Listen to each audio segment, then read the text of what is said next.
Good afternoon, Excellencies, ladies and gentlemen. My name is Mahmoud Muhiddin. I'm the Senior Vice President for the 2030 Agenda at the World Bank Group, and I'm your host and moderator of this session today. Before we start, we have a very short video as a gift from our friends at the UN. Can you play the video, please?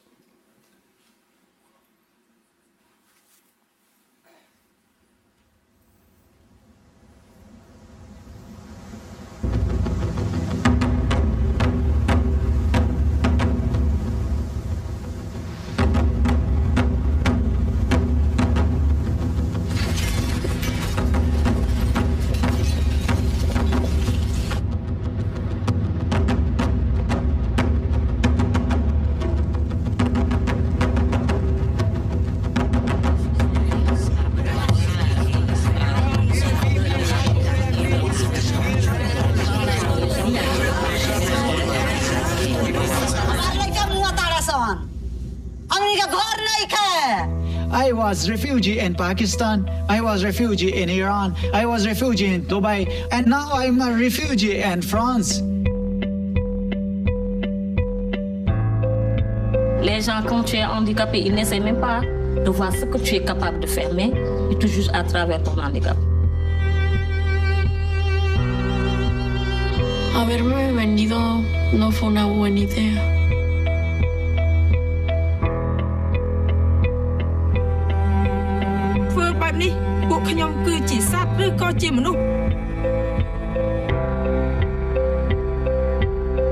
यहाँ की लड़कियां कुछ नहीं कर सकती।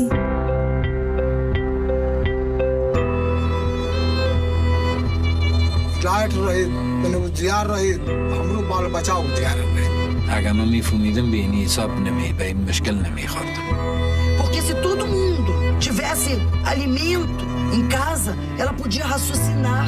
Então, poderia ser pobre, mas teria inteligência na cabeça para poder sair dali.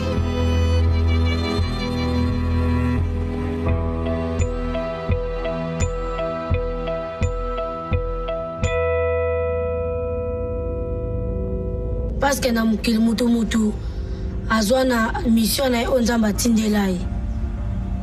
Ngape na za mukil pona mission na ngai me nzambe ndayebi. I've left my husband to be with a woman, and for me that's a huge step in my country as an African woman to do that. I do have a strong voice and I'm strong as a woman speaking for myself. Nous devons dire au monde que nous existons, que vous êtes là. Et je suis sûr qu'aucune misère, aucune pauvreté extrême n'est pas une fatalité. On peut la combattre. Afaka ihany fa mba tsy hitovy amin'le hoe toerana nisy atsony zany fa mba lasa ambonimbony kokoa zany izy dia tantrony reny dia famihina teo zany any termiana.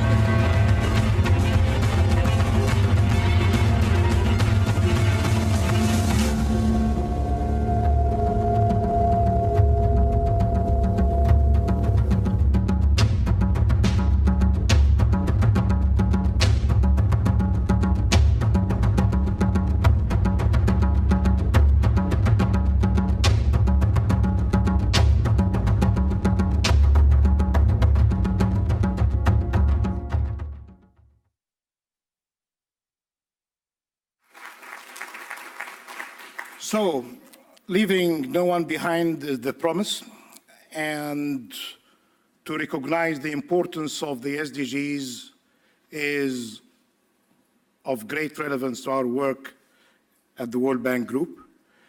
But it is not just a conversation between the UN system and the multilateral institutions, including the World Bank. It is basically what's happening at the country level. What's new and different? We learned from our experience in trying to help to achieve the MDGs that there are very critical pillars to achieve them. Data for monitoring and evaluation, finance from all sources, external and domestic, public and private, and implementation, which takes extensive coordination, effective institutions, well-coordinated policies, and monitoring the results. So in 2 sessions, in what I hope to be a very interactive 2 sessions, we need to learn from the lessons of different countries in different stages of development and progress, and to share with them our experience in implementing the MDGs in the past and our engagement to help countries achieving the SDGs starting from this first year of implementation 2016. And to start the discussion, we have with us Ambassador Williams, who have a speech or an address from the President of the General Assembly. Ambassador Williams, the floor is yours.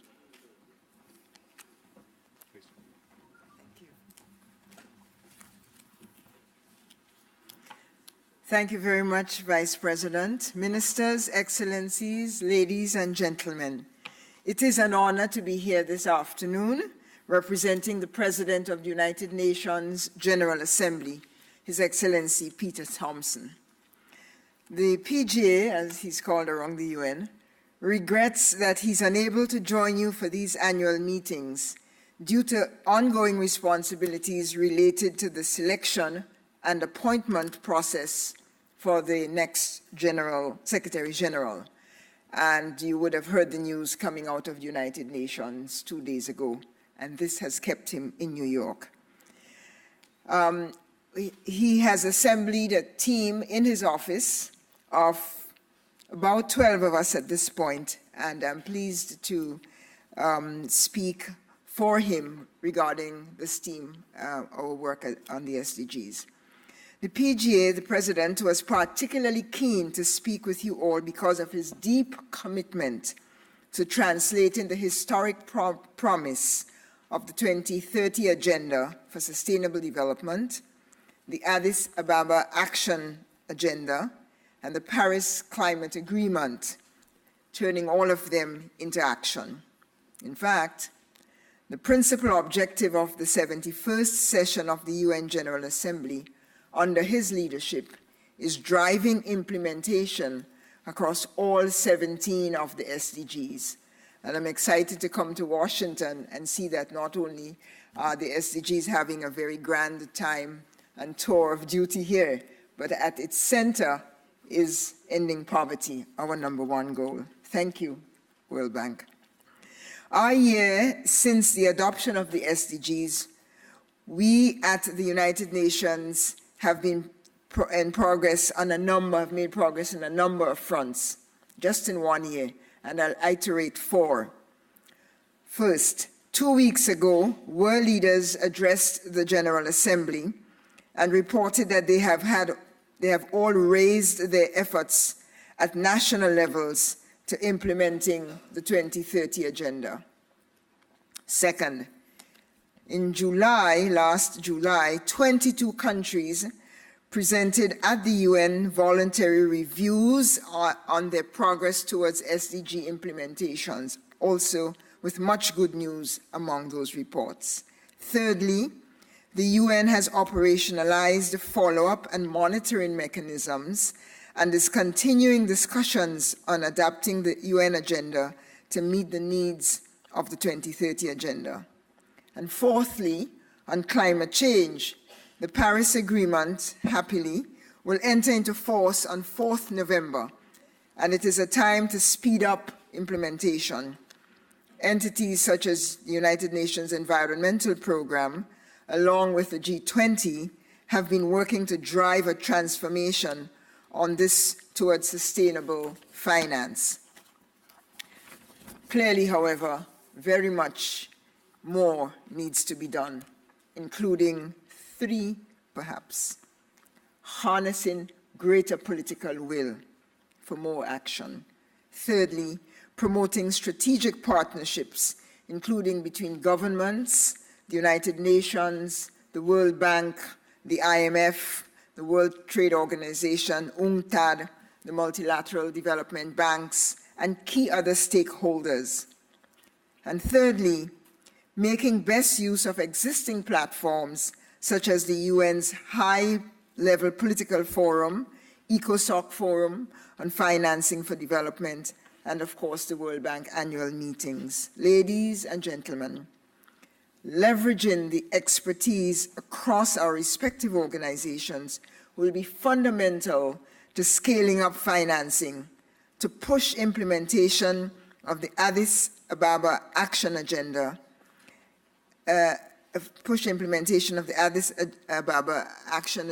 and ultimately to reach success in the 2030 Agenda, so that we leave no one behind. We are therefore particularly happy to be invited to be here at the World Bank today. Scaling up and catalyzing financing of the SDGs is key to this endeavor, and the PGA and his office look forward to exploring what role we can and should play to achieve this. I thank you very much.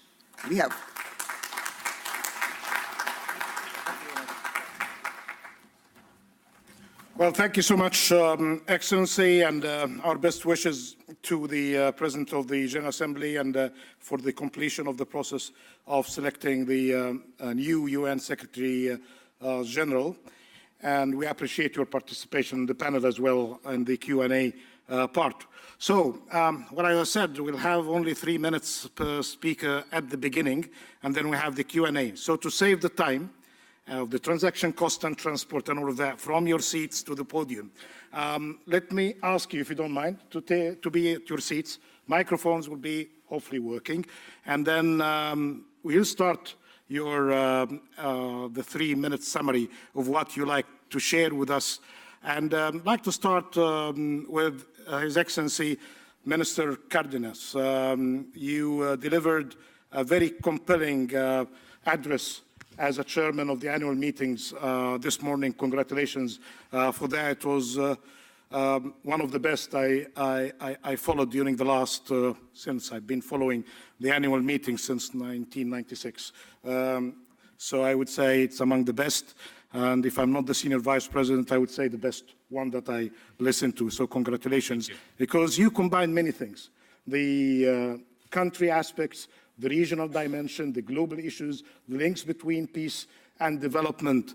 And of course, congratulations for the President of the Republic of Colombia for receiving the Nobel Peace Prize. Congratulations to President Santos and to the people of Colombia, and best wishes for the completion of the peace process. Thank you so much. You're very kind with those words. Well, Colombia was very involved in the creation, the design, the debate around the SDGs. There were a number of panels that basically put together some recommendations for the SDGs. So we feel very committed to these, basically to this major goal of the Sustainable Development Goals by 2030. Time flies. This was a year ago. We had 15 years to do this. Now we have 14 years. So it's good that we're basically looking at progress and advance yearly. And it's good to share with you what have we done in this regard. When the debate was going on prior to the General Assembly a year ago, we were in the discussion in Colombia of our National Development Plan. So 3-4 months before the actual approval of the SDGs in the UN, we had this debate in Colombia, and we were able to incorporate into our development plan, it's a 4-year plan, a number of the SDGs. In fact, if we split the 17 major goals into the different subcategories, there are 169 goals in the SDGs, and of those, 92 were explicitly incorporated, not just in our development plan, but also in the system for measurement and evaluation that we have within the government. These also came with the creation of a high-level commission created by the President on the monitoring of the SDGs, and the Minister of Finance, which I'm responsible for, is part of that high-level commission, which has 5 different subcommittees. One is on indicators, measurement, which is crucial, and I'll talk a little bit about that. The other one is subnational governments. A lot of what is in these SDGs will only be accomplished with the commitment of the subnational governments. It's going to be impossible to do it just from the national government. The third subcommittee is on resource mobilization. That's the one I'm most responsible for. The fourth is international issues, and the fifth is communication. So we have this high-level commission organized by the president already in force. The step in which we're now working the hardest is on indicators and measurement. We're part of the interagency group of experts on measurement and indicators for the SDGs. We have participated actively in that discussion. We have to go from the goals to specific indicators and measurement to make sure that we know exactly what we're doing. Of those 169 goals, 54% has existing information, variables that we can actually measure and that we have a baseline to compare with.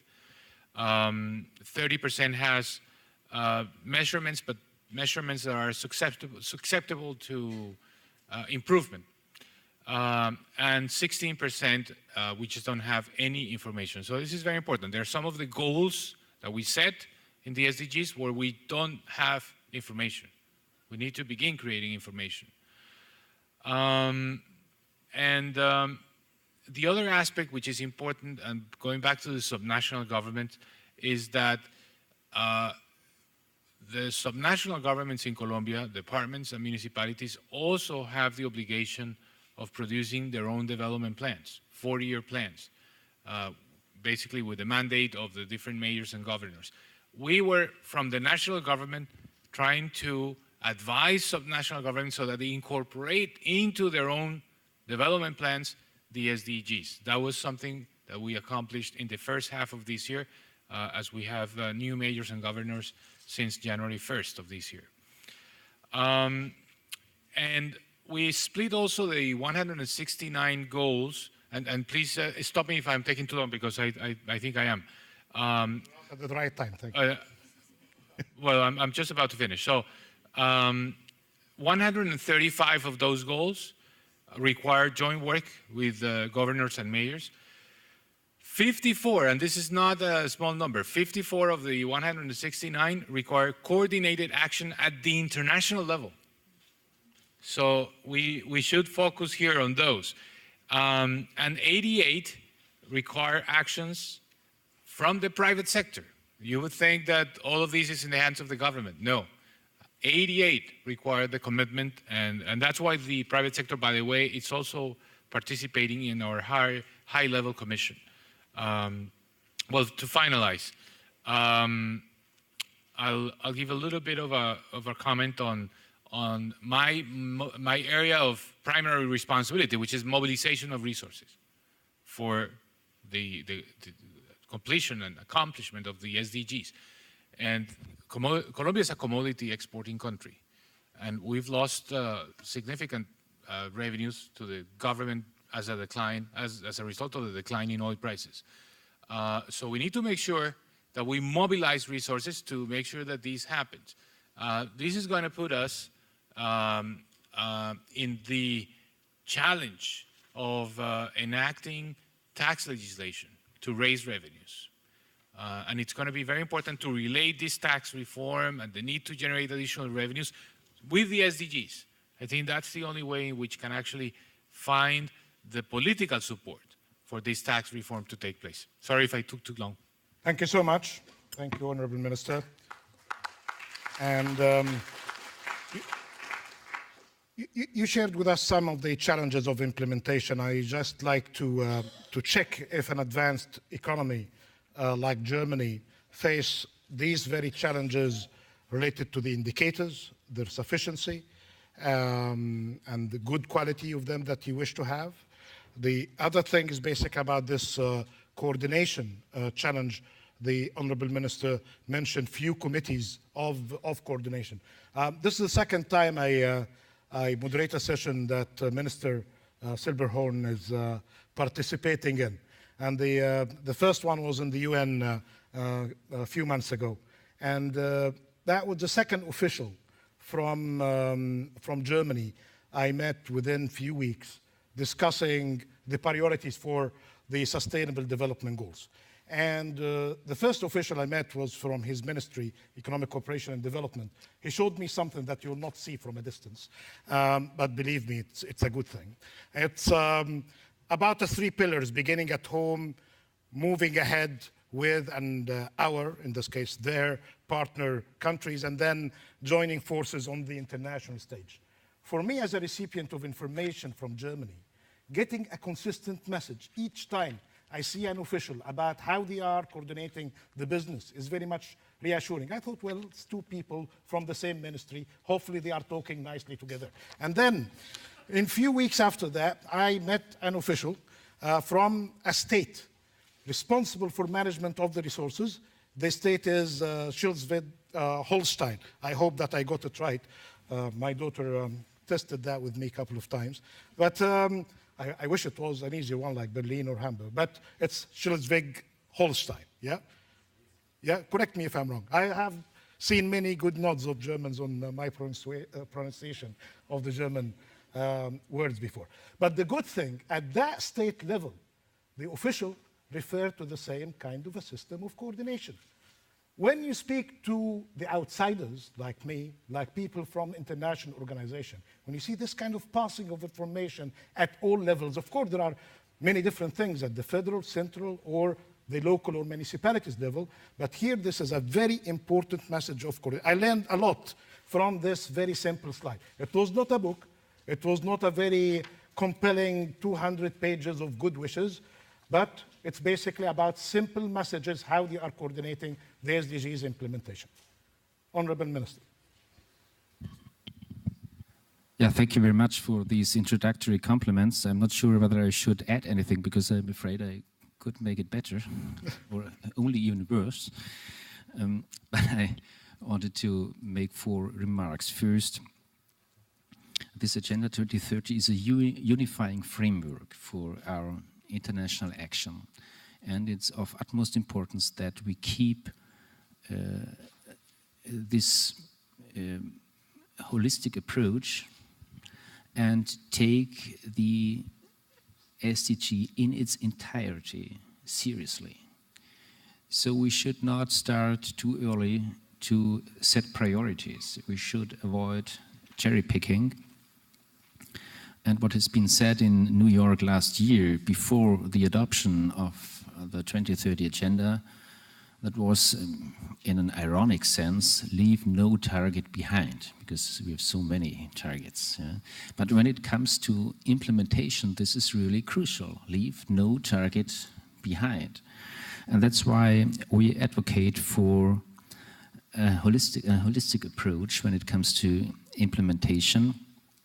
And that's why it's so crucial to find an adequate methodology to pave the way for the implementation and to address all the aspects of sustainable development, the economic, the ecological, and the social aspects alike. So we think the 2030 agenda as an integrated approach to be adapted now to the national and local level. You know that about 700 million people are still living in extreme poverty, and President Kim always mentions that this requires to lift nearly 50 million people each year from extreme poverty, or nearly 1 million a week, every week. And the challenge is, the more successful we are in ending extreme poverty, the harder it becomes to really leave no one behind. My second remark on financing. To come from billions to trillions will require, of course, to step up our official development assistance. We remain committed to our obligation to achieve 0.7%, but this will by far not be sufficient. We won't be able to implement this comprehensive Agenda 2030 for Sustainable Development with ODA means alone. So we will need much, much more domestic resources and much more private finance, not in order to substitute our official development assistance, but to complement it. And to raise domestic resources, we should work in partnership together. We need much, much more efforts to raise taxes in all the developing countries. And we had a discussion at lunch. I don't want to shame countries, but the developing countries on the African continent have a range from 1.6% tax rate up to more than 20%. And my experience is those countries that have higher tax rates are more attractive for foreign direct investment than those who have lower tax rates, because low tax rates are an indicator for weak institutions, for high corruption, for a lack of confidence and a lack of political will. So we have to make use of our official development assistance in a way that we foster domestic resource mobilization. And this will include the development of local and in particular regional capital markets. It's really a mess that, according to OECD estimates, at least $150 billion a year are exported from developing countries outside. Money that is generated, that has been generated in developing and emerging economies and is not spent or invested there. So we have to think of how to keep the money that is already generated in developing countries, how this money can be kept there. So we need innovative financing instruments to bridge the gap, the lack of confidence, and the weakness of institutions with guarantee instruments, for example. And so we have to make a more catalytic use of our financial instruments in order to achieve this. My third point, very shortly, we have to streamline our policies in all the international institutions, and in particular in the World Bank Group, in this direction of sustainable development. And when it comes to budgeting, capital, replenishment, we want to make sure that additional money is exclusively used for global public goods in the direction of sustainable development.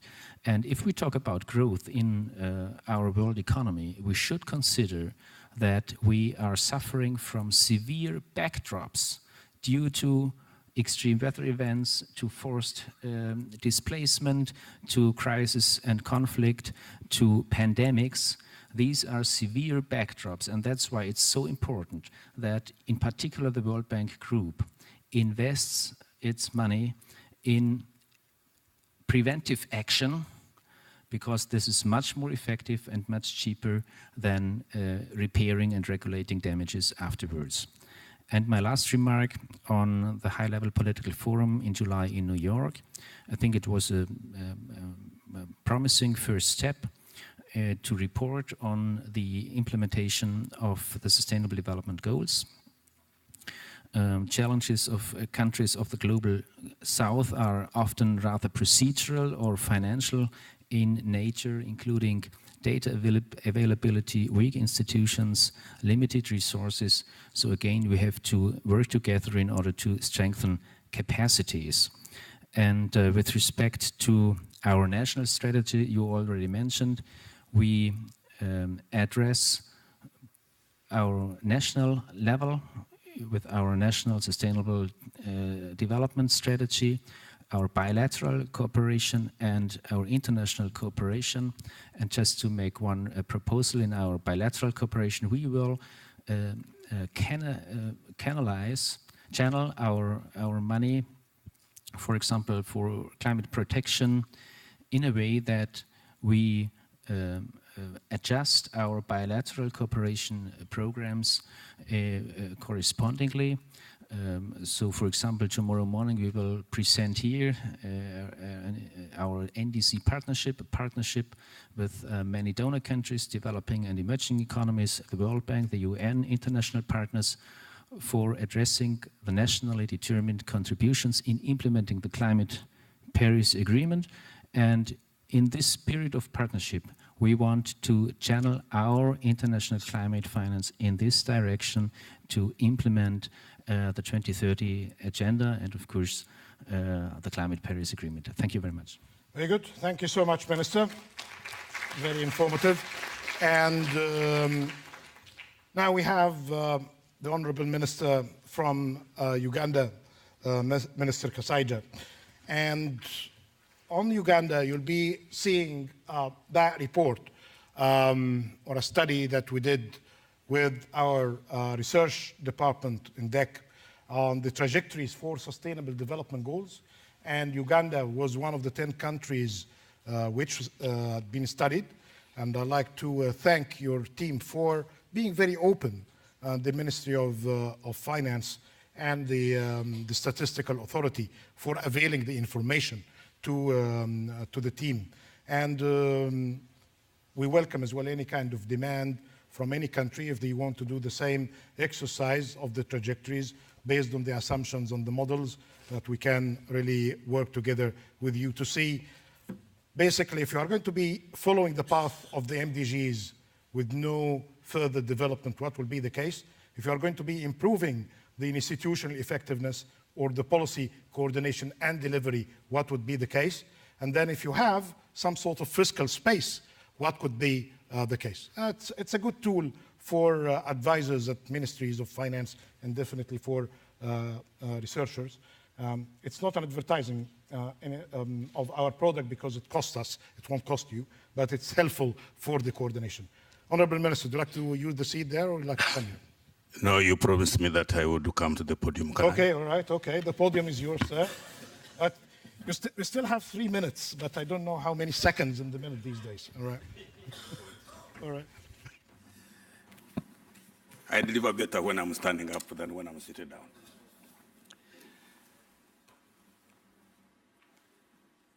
SDGs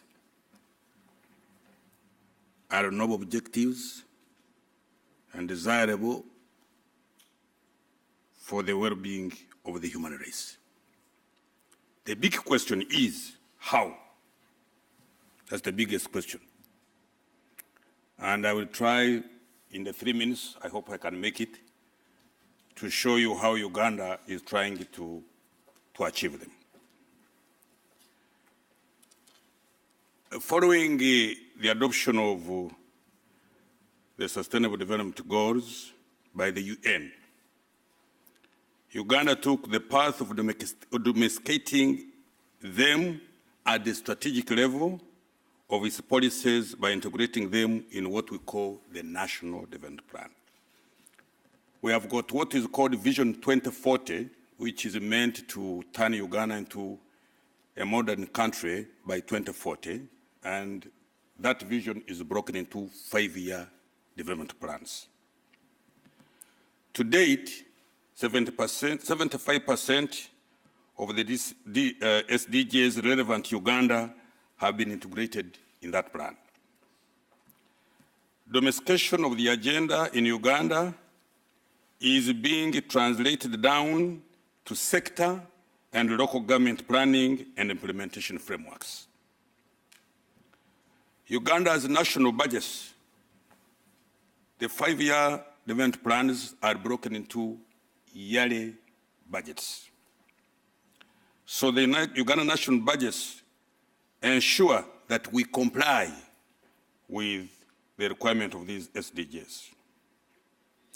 Then we are trying to set up a national follow-up and review mechanism, which now has been set up, and will periodically produce a national sustainable development report as a tool for facilitating and communicating policy dialogue around issues that emerge. For service delivery and better monitoring, we are adopting a program-based budget.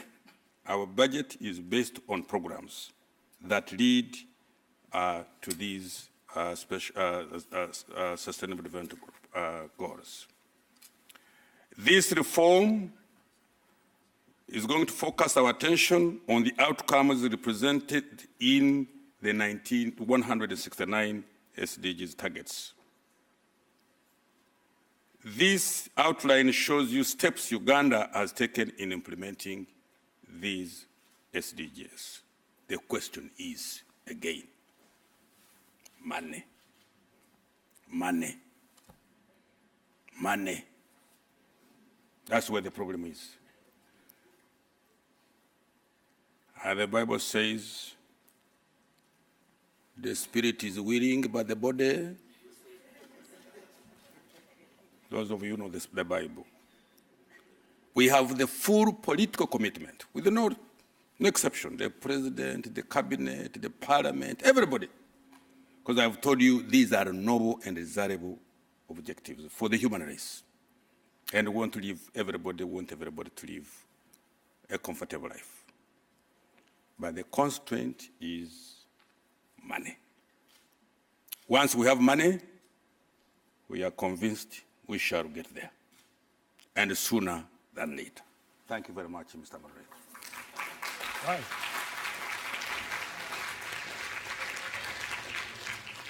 Right. Okay. Thank you so much, Honourable Minister. So it's about money then, and we have the European Investment Bank with deep pockets and money. But I had the pleasure to interview Mr. Hoyer before, and he warned us that money is not that easy to get, especially from public sources. And back in 2014, my good assistants and advisors got from October 10th, 2014, public funds are insufficient. Need to mobilize private sector. The SDGs finance is changing the way that we think about interrelated issues. And then you confirmed the same again when we had a discussion in April 17 on changing the conversation on development finance. So is it money, public money, private money, or is it other things that comes with that as well? Mr. President. Mahmoud, thank you very much first for convening this conference and taking stock where we are on the SDGs. Probably my responses will be not very different from the encounters we had before when it comes to the relationship between public and private money. But first of all, let me say, last year we were, all of us, at least most of us, in celebration mood. We achieved Addis Ababa, we achieved Lima, then Sustainable Development Goals in New York, and at the end of the year, COP21. So there was a reason to celebrate and to be happy, because that was not exactly foreseeable for 2015. Now, when I watched that wonderful movie, which we already saw a couple of weeks ago in New York at the Migration Summit, I would say, well, there is reason still to celebrate 2015, but we have to be concerned about where we stand now. And the testimonials we saw on that video are more a reminder of our obligations than on our right to celebrate yet. We still have to deliver. And I believe that it has become quite obvious through the discussions about the Sustainable Development Goals that the way we approach the issue now is completely different from the one we had before. So we're seeing the holistic picture, or we approach the picture in a holistic way.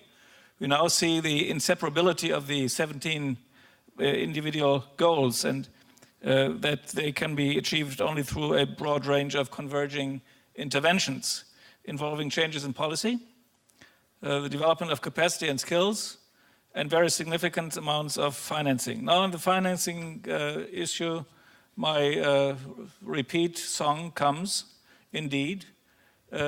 If you add the obligations we entered happily into with the SDGs and the climate goals, and add the investment and innovation gaps that we identify in many parts of the world, in Europe, it's 17 billion euros per year.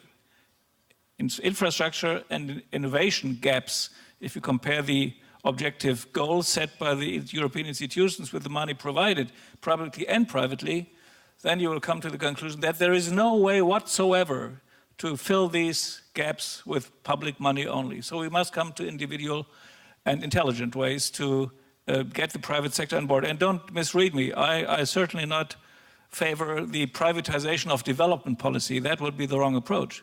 But we must find ways how to trustfully and in the good spirit of cooperation get the private sector on board. And then, of course, we have to make sure that we as multilateral financing institutions, and I have the privilege now to speak on behalf of all of us in the MDB family and IFI family, that we have to live up to collective responsibilities. We have an important role to play. We have to make the case for reforms. We have to actively provide advice and offer the right financial packages. We are there to support priorities and help countries to achieve their goals. From one point of view of my institution, the EU Bank, which supports sound investment projects through finance and advice, many of the goals are aligned with our own priorities, so we are in. What we now need to accomplish is a better and much more streamlined cooperation with our friends in the other multilateral financial institutions, and therefore we need to integrate many different components, public and private, domestic and international, and in particular the MDBs. We are on a good way. I must say, over the last 2-3 years, the cooperation and streamlining of the multilateral development banks have improved considerably, and that makes me optimistic that we as MDBs are going to bring our contribution to the achieving of the SDGs, but don't believe that I would be certain that we will. We still have a long way to go. Very good. Thank you so much. And well, in my program I had like 22 minutes for Q&A with you, but we have been eating from the second session's time considerably. And I can see the Deputy Secretary General, Mr. Eliasson, is already with us, and the very distinguished speakers of the second session with us. But I won't leave you without just one simple question that requires an answer in less than 30 seconds. And this question is, I got it from the speech of Mr. Cardenas this morning. You mentioned in your reflection, Honorable Minister, on the outcomes of the referendum and other developments, that it could be the fear of working with outsiders, which is becoming a global trend. The SDGs is about something completely different, about global cooperation, about coordination at international level, about coordination regionally. So with this very strong and compelling statement that you mentioned to us, in 30 seconds, tell me or tell us all how that will be different going forward. And we can see really different themes around these issues related to fears of multilateralism, globalization. Is it an issue of communication? Is it an issue of delivering better? Is it an issue of substance that we have to be concerned with? 30 seconds each, starting with the Honorable Minister who got us into that. If you didn't say, I wouldn't have brought it now. That fear of working with outsiders. Yes. Honorable Minister. Well,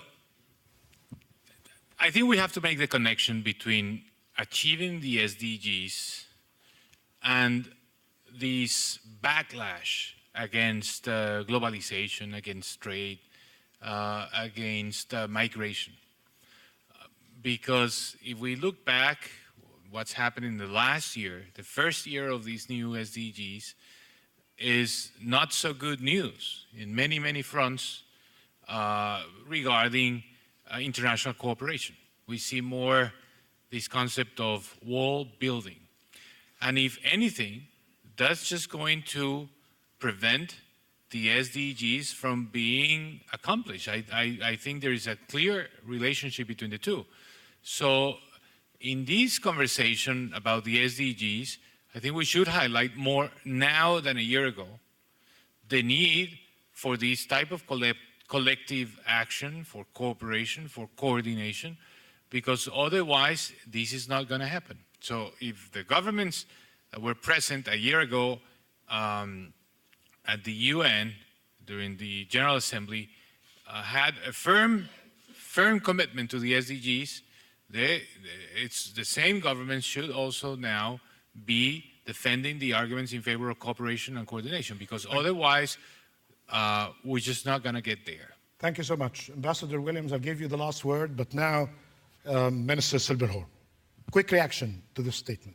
Well, there are a lot of fears around the world towards globalization, towards migration.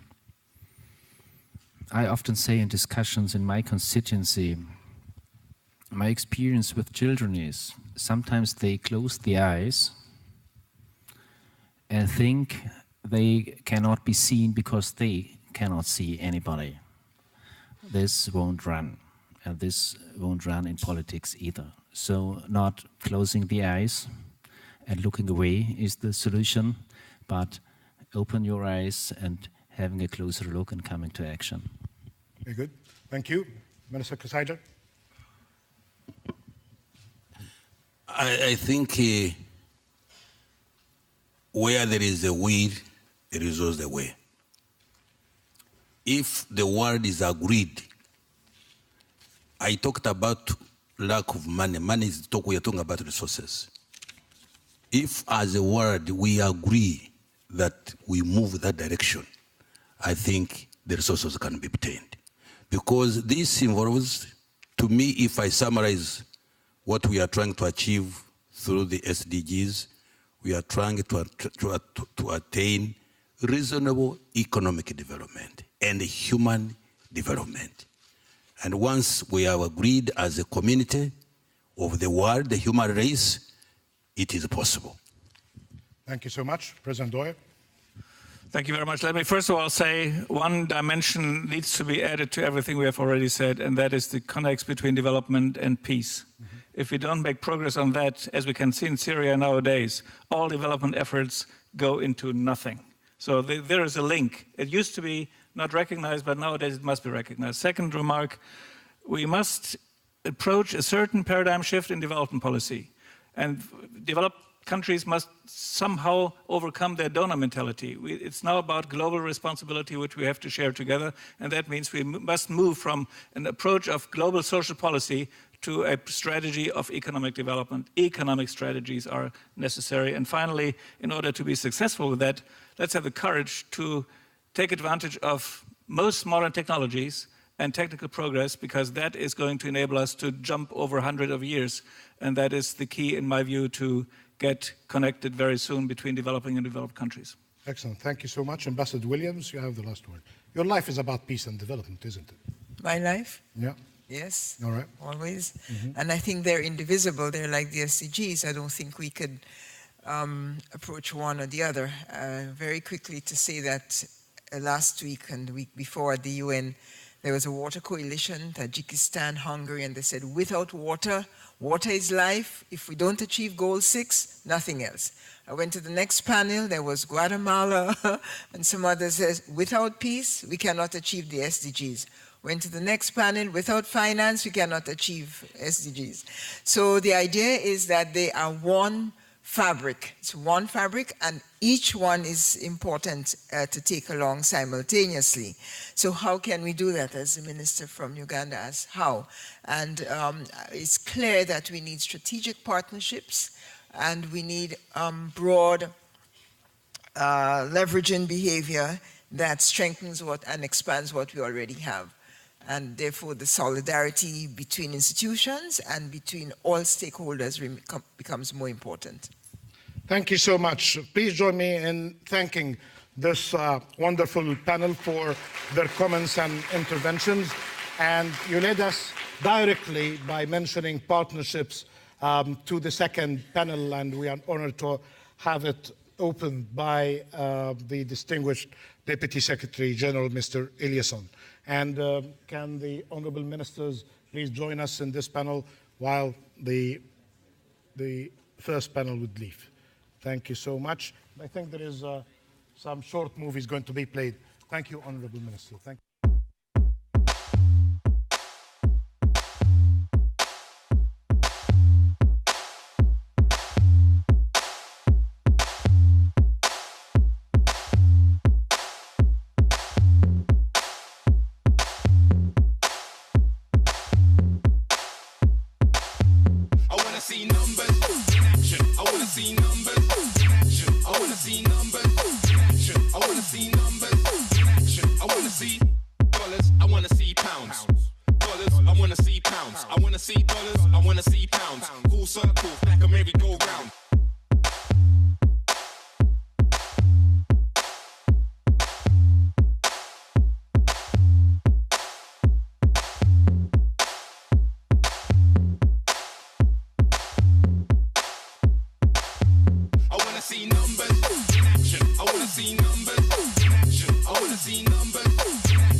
Right. Thank you so much for staying with us. Now we get into the second panel. This panel, we are coordinating with UNDP. We'd like to thank Madam Clark and her team for the support. It's one of the outcomes of joint work that we have been conducting for many years, starting with the MDGs and now with the SDGs. To start us off with this panel, I'm happy to have with us the Deputy Secretary General, Mr. Eliasson, who definitely needs no introduction. Each time I introduce him, it takes like half of the time of sessions. And he is never happy with my introductions as well. It reminds him of a mix of good things that he did, and we need to expect from him more. Mr. Eliasson, the floor is yours.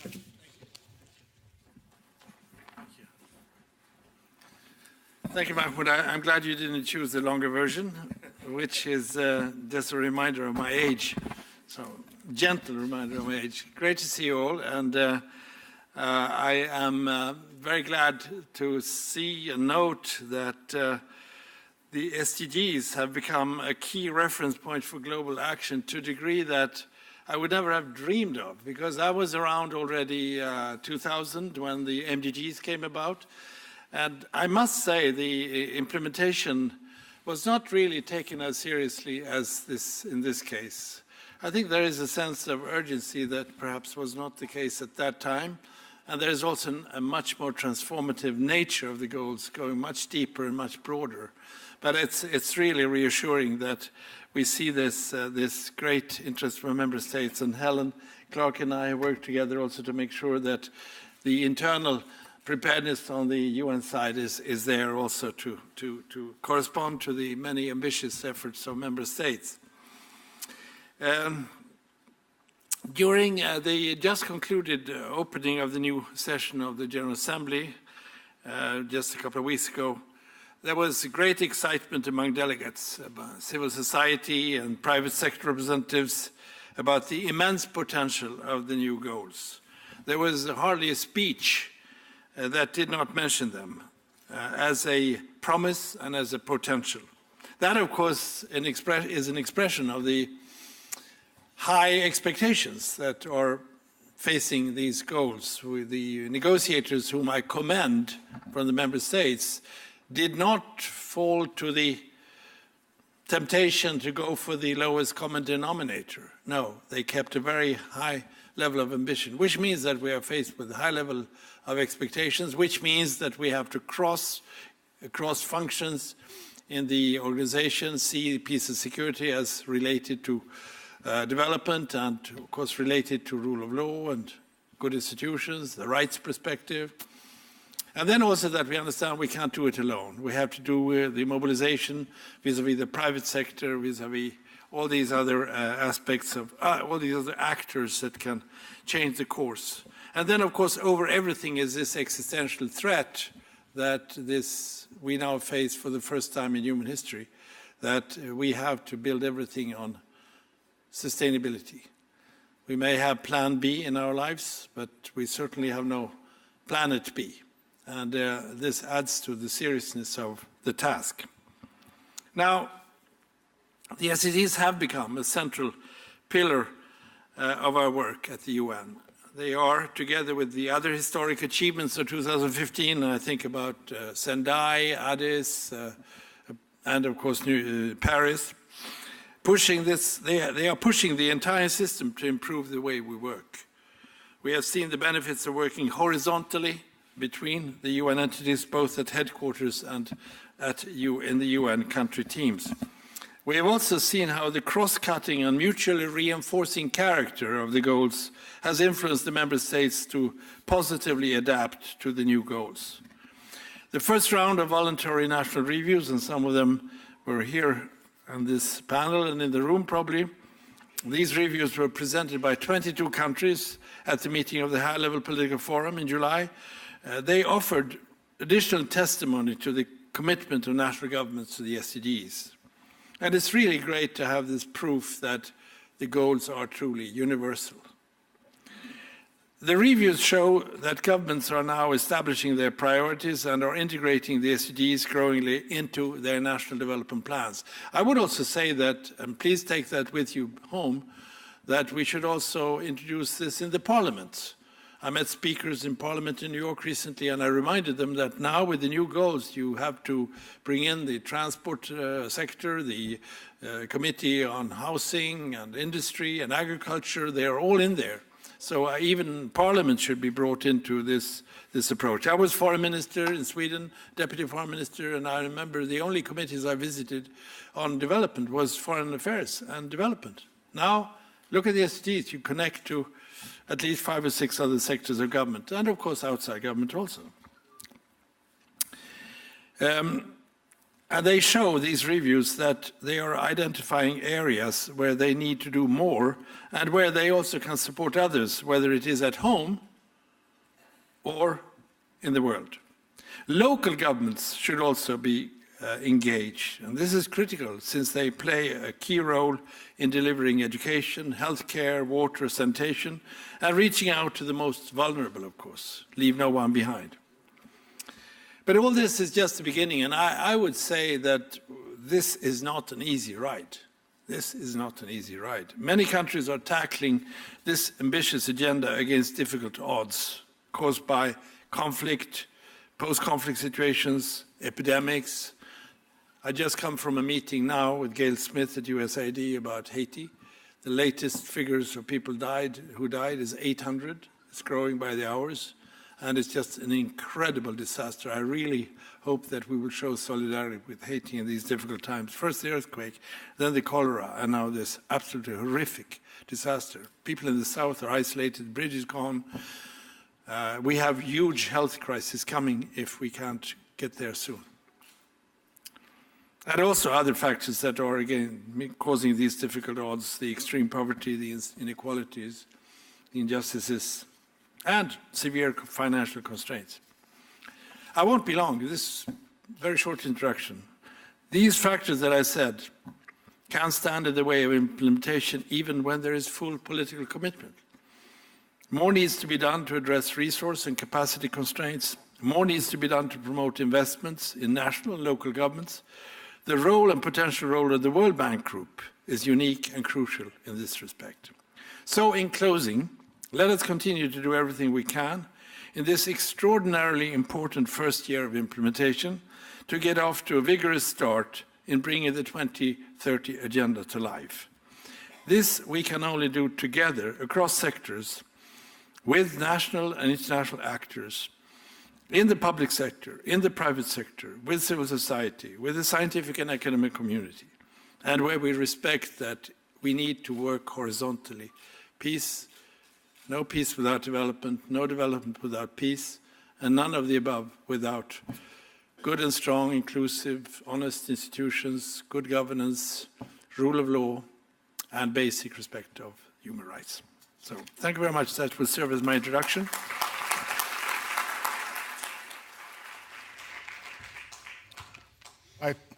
Thank you so much, Deputy Secretary General, for your words and that have many guiding principles as well of the engagements in the achieving the Sustainable Development Goals.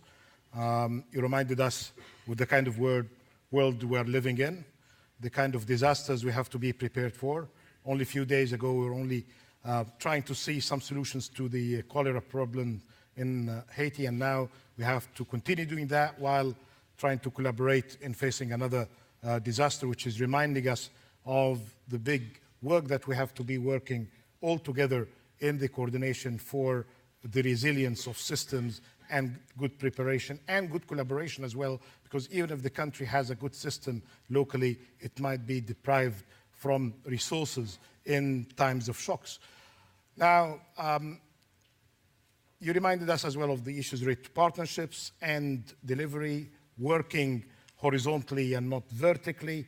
And we need to see with the three partners of the bank, in what way they are different from the old days before the SDGs time. They need to share with us the experience, as you rightly mentioned, DSG. The three countries made their presentations to the high-level political forum, and they made all of them excellent presentations that is good to be followed up in the implementation, and it's very good of them to share their experience in preparing these presentations with many of the audience who are preparing their own for 2017 and 2018. So let me start with the first speaker, the Honorable Minister from Egypt, Dr. Sahar Nasr. Please, the floor is yours.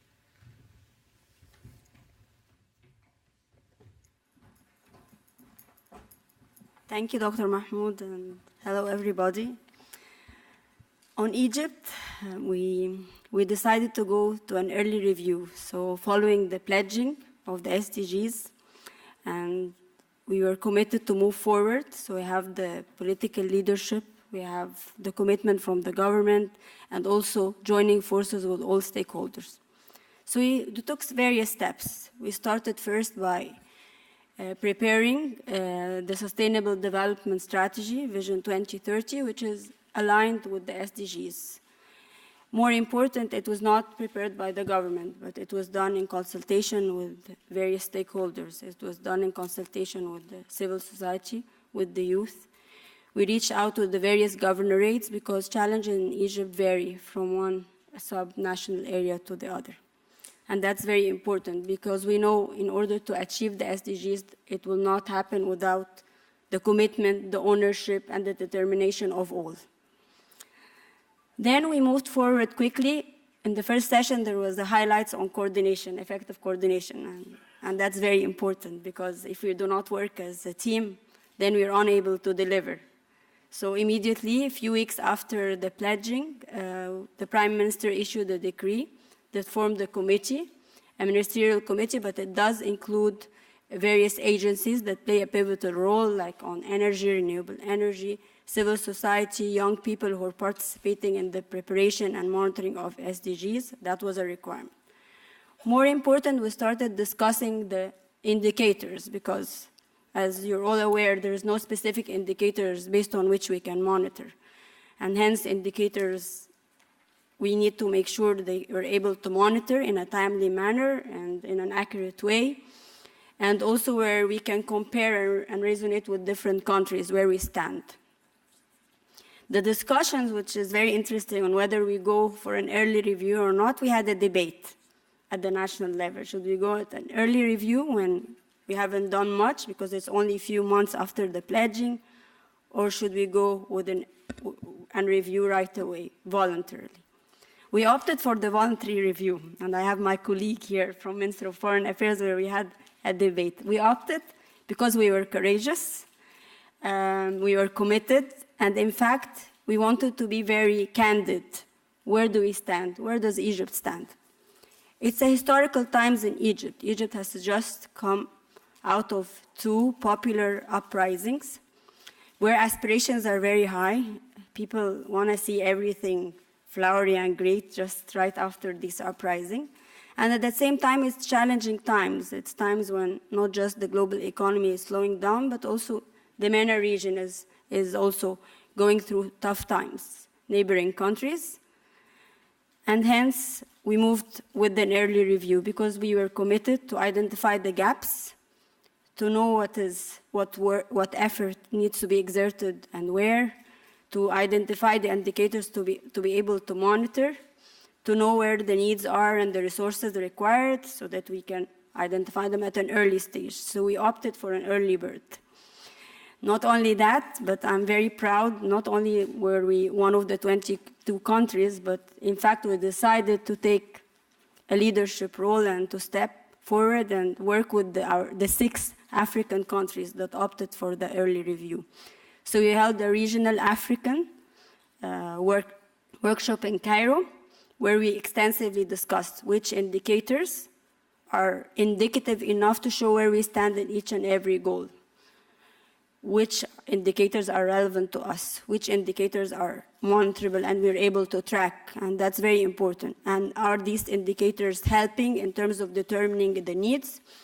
And early review also helps us to be responsive because then we can adjust. And I think one thing we've learned is also being responsive to people's needs, changing demands, different challenges that emerge, and that's all about where we stand.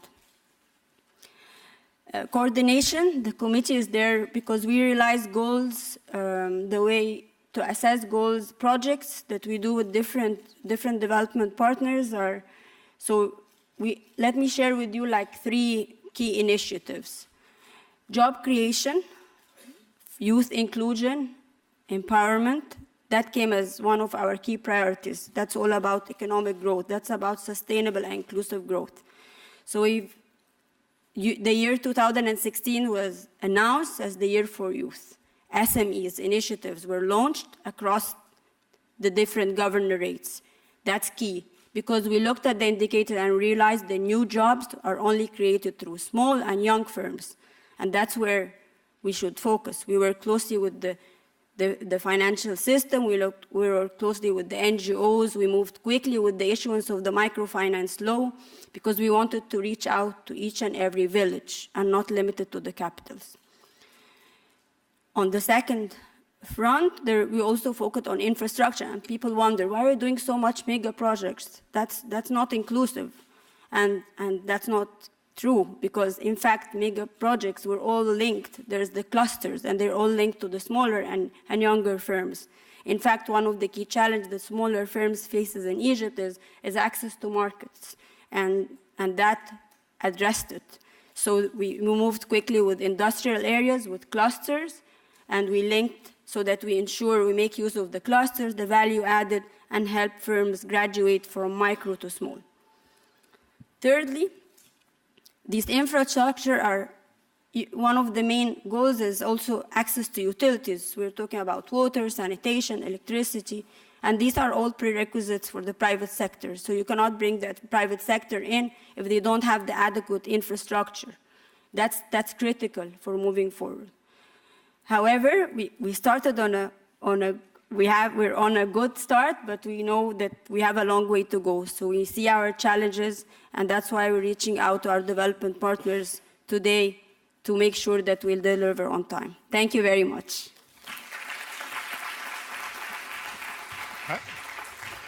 Thank you very much, and many thanks for sharing with us the internal coordination for the preparation of the presentation that you successfully made to the HLPF, and the regional coordination you referred to, and the work that you are doing as well as government for the implementation.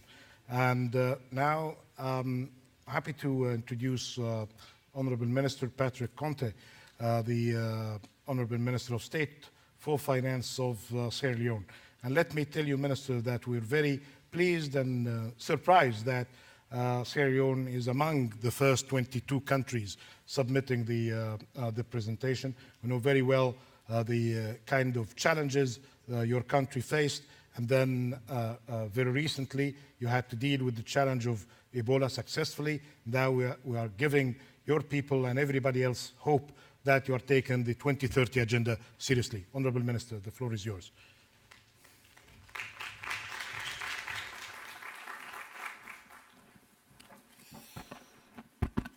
Thank you very much, the World Bank and other organizers of this very important event.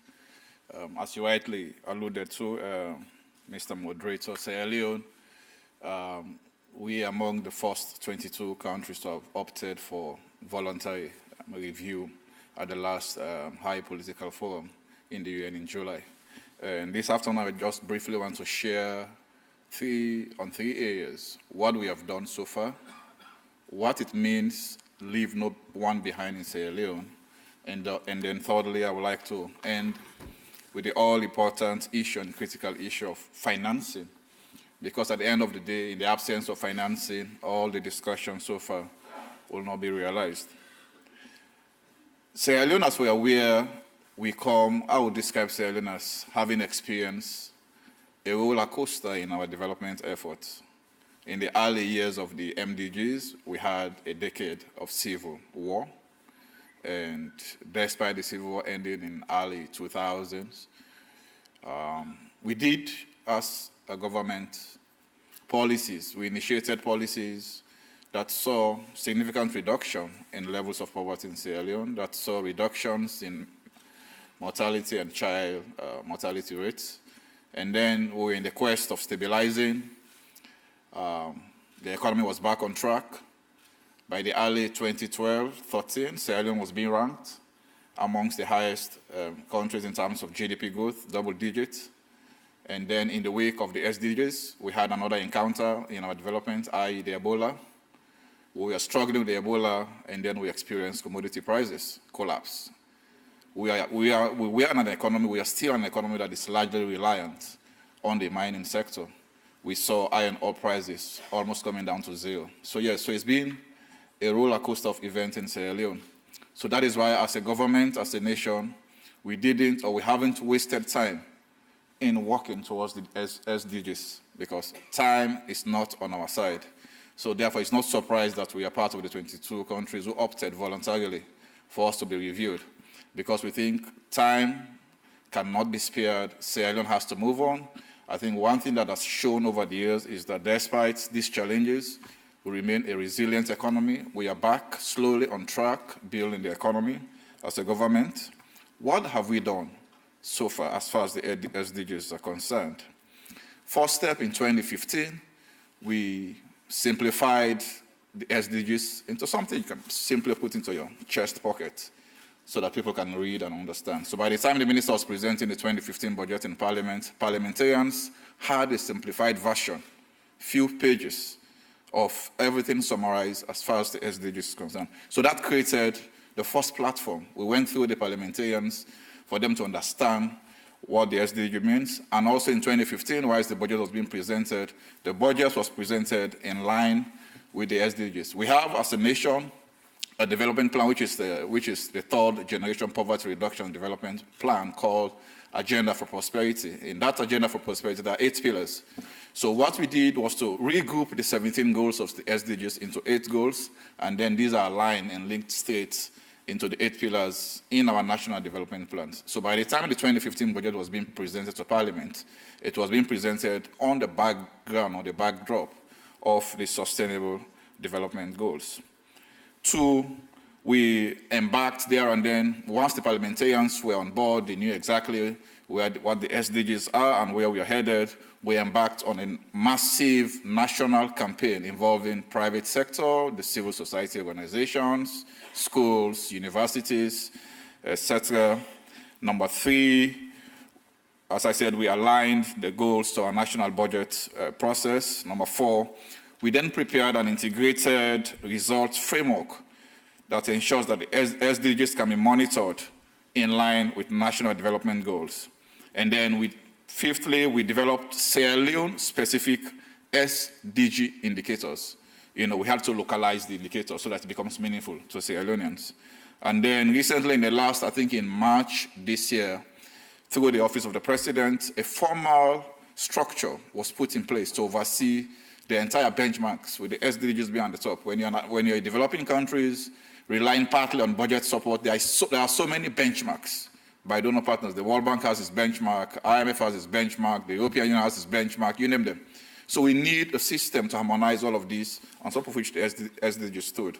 So in March this year, through the Office of the President, a separate commission was set up, whereby all of these benchmarks will feed into the SDGs. And there are ministerial subcommittees that is being chaired by the Minister of Finance, and then focal persons who are nominated across line ministries, reporting to the Ministry of Finance, and that fits upward into the ministerial subcommittee that reports to the Office of the President. So that shows commitment at the highest level in Sierra Leone.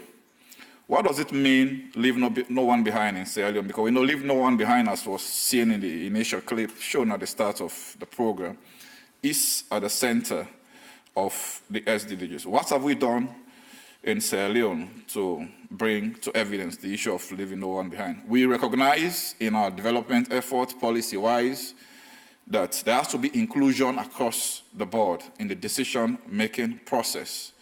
2, we recognize as a state, as a government, the increasing response to concerns relating to disabilities. During the war, a significant point, we have estimates of well over 20,000 disabilities caused by the Civil War, amputated arms, amputated limbs. So they form a significant portion of the Sierra Leone economy. So recognize as a nation the need for them to be part of the development process. And C, we recognize as a government as well the need to respond to the welfare of people who are in special needs. We recognize, number 4, that there is need to pay attention to population when it comes to food security issues, because poverty remains the hallmark, albeit that the statistics as far as Sierra Leone is concerned is on an improving trend, but we recognize that poverty remains critical.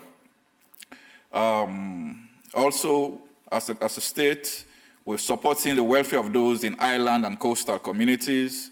We are mindful of the need to increase natural resource management and the survival of those yet unborn. So policies that are being initiated do consider that the future is there, it has to be protected. And finally, we are stepping up efforts at data disaggregation and systems and ensuring effective development reporting. And then, as was alluded to initially, we do recognize the role of the rural sector, the local councils, in our development efforts. Lastly, on the all-important issue of financing, yes, right across Africa, Sierra Leone specifically, there is increasing focus on domestic revenue mobilization. That increasingly, the reliance on outside loans, the reliance on donors has to come down. The good news is that there is the awareness in Sierra Leone, and policy directive is to that end.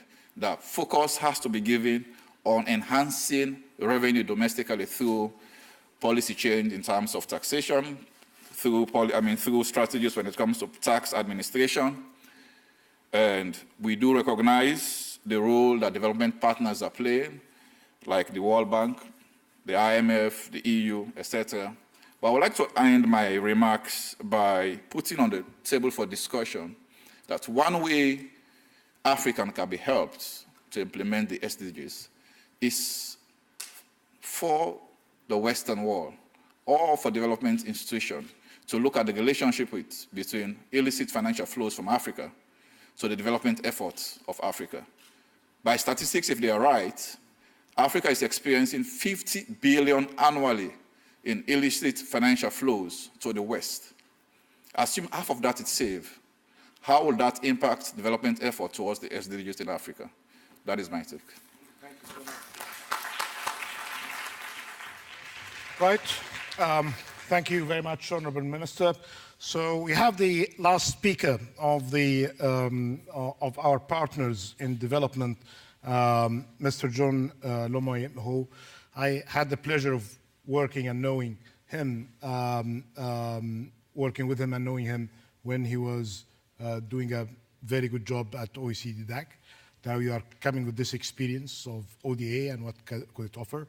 Now we are coordinating very important job in a very generous country and community. The Nordics have been committed to the 0.7 and they have been doing more than the funding in the technical cooperation. And we discussed possibilities of twinning programs as well and sharing experience in the institutional capacity building. So the floor is yours. And there is one question that I'll be asking for all of the panelists, including the DSG. What the World Bank could be doing differently and better going forward than our work that we did in the MDGs? In what way we can be more helpful, more supportive to achieve the Sustainable Development Goals in the partnership with the UN, especially when there is a change in the leadership, and with the partner countries, either clients or donors? Thank you. We've done 1 year out of 15. Like Jan, I'm old enough to have been around when we did not have this type of event in 2001, because we didn't. And I think, let's note, that's progress. That means that there is a different level of seriousness about this exercise from the beginning. With the MDGs, we got more serious towards the end, I think. Now we are quite serious at the beginning. But, and that's my first point, some of us come from countries who still are struggling to realize that this is also about us, not only as donors, but as countries and citizens, that the SDGs is not within the comfortable development space where some of us have lived, but in a very different space. And I'm firmly convinced that we should not underestimate the communication challenge that we have in our countries in order to get a recognition of that. So to me, that's for us, and I think for many of you others, that is a challenge number one. It is to actually get a broad ownership of this agenda outside of our circles. In our circles, it's broadly owned, but I think if I ask my mother and aunt in Norway, I'm not so sure. So one of the fascinating things we did this year, and if you go into nora.no, our website, you'll find a 1.5 minute long movie about an experiment we did in communication. We said, what's one of the most challenging things you can do in Norway? It's to get 5,000 people to climb one of our steep mountains at night. And we did it. And on that climb to the top of the mountain, we had 17 stops for each of the SDGs. So, just an idea for others. Clearly, in terms of ownership, having a prime minister that is strongly dedicated to the agenda, it helps. So I don't know if how that's an advice that could be possibly operationalized in other countries, but it certainly does help. Secondly, it's about somewhere between 700 and 800 million people that still live in absolute poverty. It's a holistic, integrated agenda, but we also need to keep that focus. And you can all calculate the number of people that means per year, per week, per day, per minute. And time is ticking. Uganda, the Ugandan minister reminded us that it's about money. And of course, it is about 4 types of money. It's about the money from the private sector, the investments. It's about the resources that you, each of us, each country raise through taxes at home. Then it's about aid. And then it is about the money that is flowing out that shouldn't be flowing out. Yesterday, for the 10th year in a row, our government presented to Parliament an aid budget, 1% of our GDP. Another example to be followed, because we need to make sure that all our thought about catalytic use of aid doesn't become an excuse for moving away from our international obligations.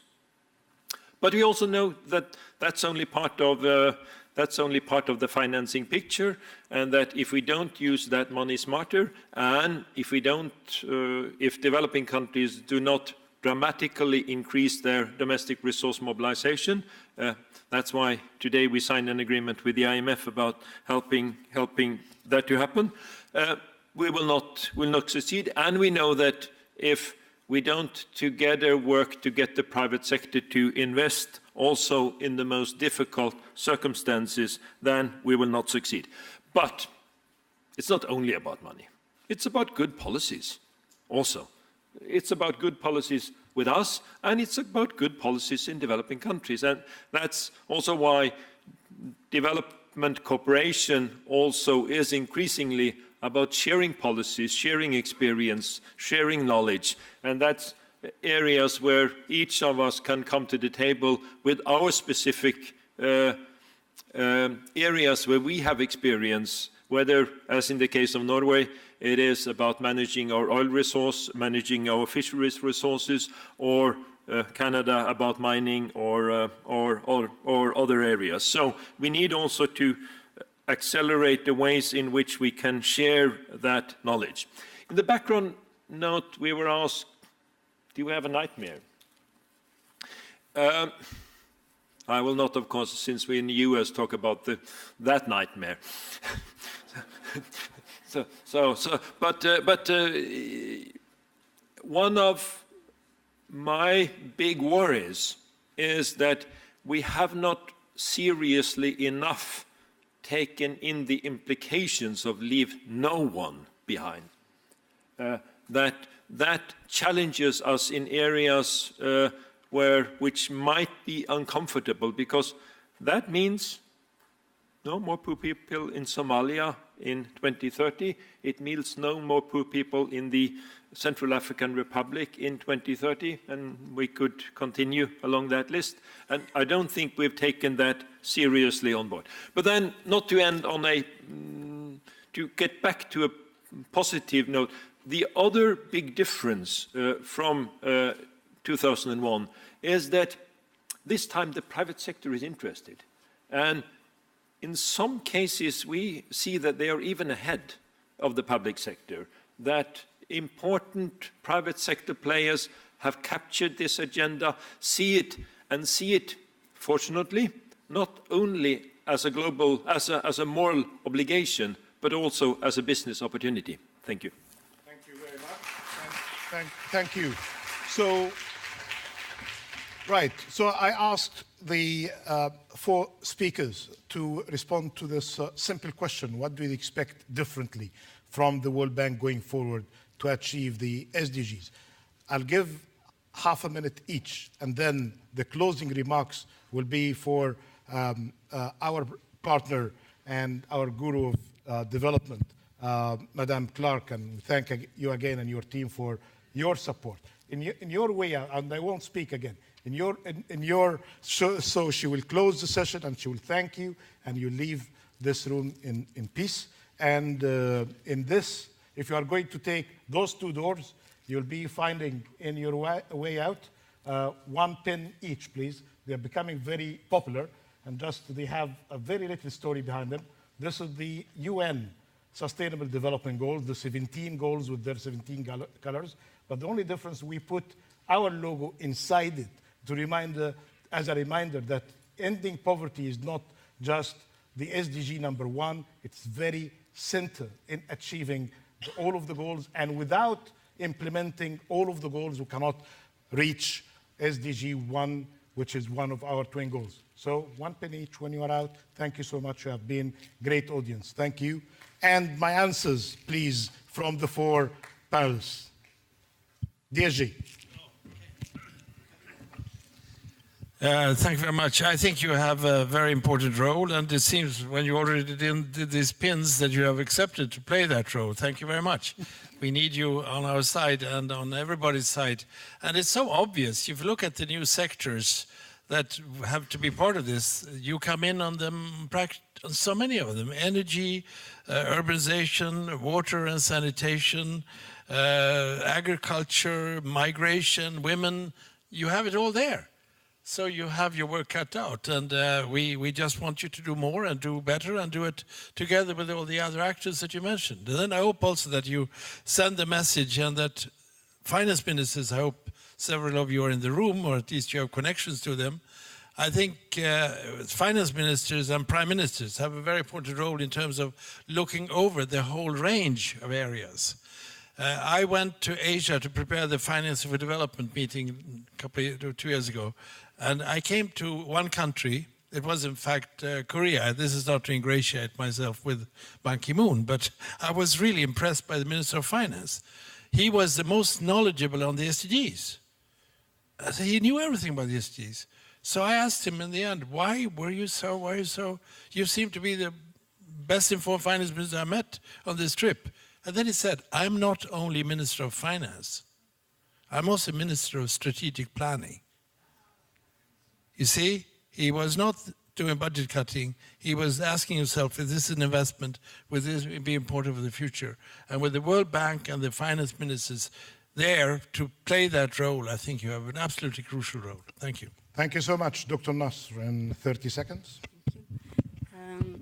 I will start with, I have 2 demands. One, you just mentioned ending poverty. So one thing I've flagged as an issue of concern in New York in July during the high-level forum is we need the World Bank to assess poverty in Egypt, because it has been very outdated, and we can't end poverty if we can't monitor and track.